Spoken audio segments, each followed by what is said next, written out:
এত দশক পর সৃজিত মুখার্জি উত্তম কুমারকে বড় পর্দায় নিয়ে এলেন, তো কেমন হলো অতি উত্তম? দেখুন, অতি উত্তমকে নিয়ে আমার একটা মিক্সড ফিলিং রয়েছে, কারণ আমি সেটা বুঝিয়ে বলছি। দেখুন, তো স্টোরি ব্যাপারে আপনার যদি ছোট করে বলি, দেখুন অনিন্দর যে চরিত্রটা রয়েছে, সে রশনির যে চরিত্রটা রয়েছে তার প্রেমে পড়েছে, কিন্তু সে তাকে পাত্তা দেয় না, কোনোভাবেই পাত্তা দেয় না, মুখের উপর না বলে দেয়। তো তারপর সে গৌরবের চরিত্রের সাথে ঠিক করে যে আমরা প্ল্যান চেট করবো, উত্তম কুমারকে ডেকে আনবো এবং সে আমাদেরকে হেল্প করবে, কারণ অনিন্দ যে চরিত্র সে পিএইচডি করছে উত্তম কুমারের উপর। এত ঠিক আছে, একটা ট্রেলারে বলে দিয়েছে এবং ট্রেলারে এটাও বলে দিয়েছে যে পরে একটা পয়েন্ট আসবে যেখানে রশনি উত্তম কুমারের প্রেমে পড়ে যাবে। তারপর কি হয় না হয়, অনিন্দ নিজের ভালোবাসাটা রশনিকে কনভিন্স করতে পারে কি পারে না, সেই নিয়ে হচ্ছে অতি উত্তমের এই গল্পটা। 2 ঘন্টা 17 মিনিটের এই সিনেমা চলছে আপনার নিকটবর্তী সিনেমা ঘরে, গিয়ে দেখে আসতে পারেন। তো আমার মিক্সড রিয়াকশন কেন বলছি, দেখুন ফার্স্ট হাফটা দেখুন, পজিটিভ দিক আমি বলি, যদি টেকনিক্যালি বলি, আয়ার লাইন খুব ভালোভাবে ম্যাচ হয়েছে, কিছু জায়গায় খুব ভালো উইটি ডায়লগস রয়েছে। ফার্স্ট হাফটা সত্যি খুব ভালো, রম কমের যে ট্রোপসগুলো রয়েছে সেগুলো well managed, well placed, well used.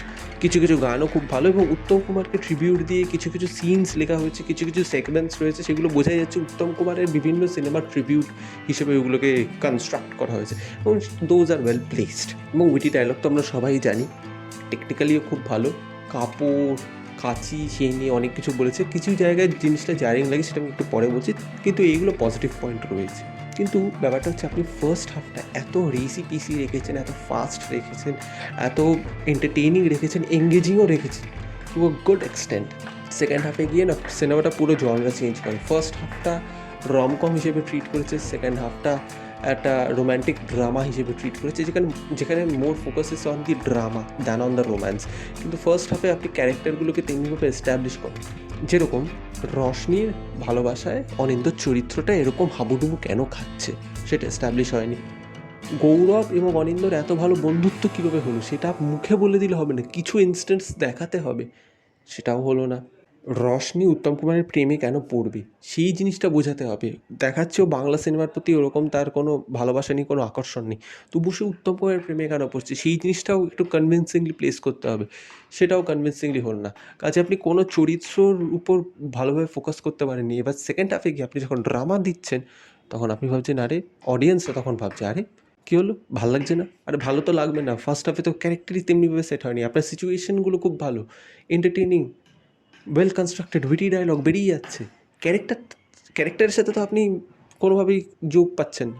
First হাফের আপনার সেগমেন্টসগুলো ভালো, এন্টারটেইনিং, উইটি ডায়লগস রয়েছে, রম কমের ট্রোপসগুলো ভালো কাজ করছে, বেরিয়ে গেছে। সেকেন্ড হাফে গিয়ে তো আপনার ক্যারেক্টারের সাথে করে এস্টাবলিশমেন্ট হয়নি, কাজে এবার আপনি বোর হচ্ছেন এবং তখন বসে বসে নগুজট নিটিগ্রিটি দেখতে শুরু করে দিয়েছে, যে আরে কী হলো, একই সিনের ভিতর একটা ডায়লগের ফার্স্ট লাইন উত্তম কুমার একরকম জামা কাপড় পরে রয়েছে, সেকেন্ড হাফে আরেক রকম জামা কাপড় পরে রয়েছে কেন?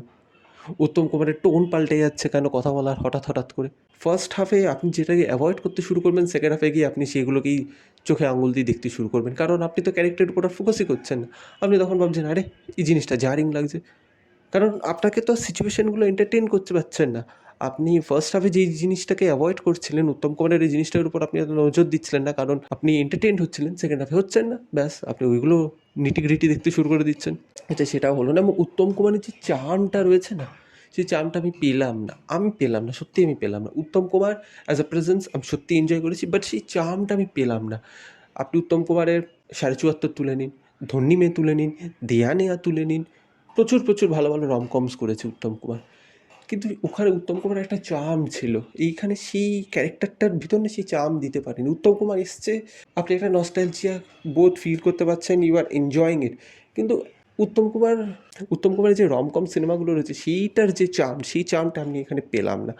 আই এম সরি, বাট আমি পেলাম না। কাজে আমি এটাকে খুবই মিডিওকার বা বিলো মিডিওকারই সিনেমা বলবো। আমাকে সেকেন্ড হাফটা তো একদমই এন্টারটেইন করতে পারেনি এবং কিছু জায়গায় প্রচুর প্রচুর লজিক্যাল লুপ হোলসও রয়েছে, কয়েকটা আমি বলেওছি, পুরো বলে দিলে জিনিসটা আপনার ঘেঁটে যাবে। তো আমি বলবো, হ্যাঁ, as a attempt, as the output technically is very good. কিছু কিছু ইস্যুস রয়েছে, সেগুলো মেনে নিচ্ছি, বাট আউট অ্যান্ড আউট এরকমভাবে একটা সিনেমা তৈরি করা, কনস্ট্রাক্ট করা সত্যিই টাফ। সেটা করেছে, কিন্তু story wise, screen play wise আমার একদম ভালো লাগেনি। তো এই ছিল আমার রিভিউ অতি উত্তমের। আপনারা আপনাদের রিভিউ জানাতে পারেন।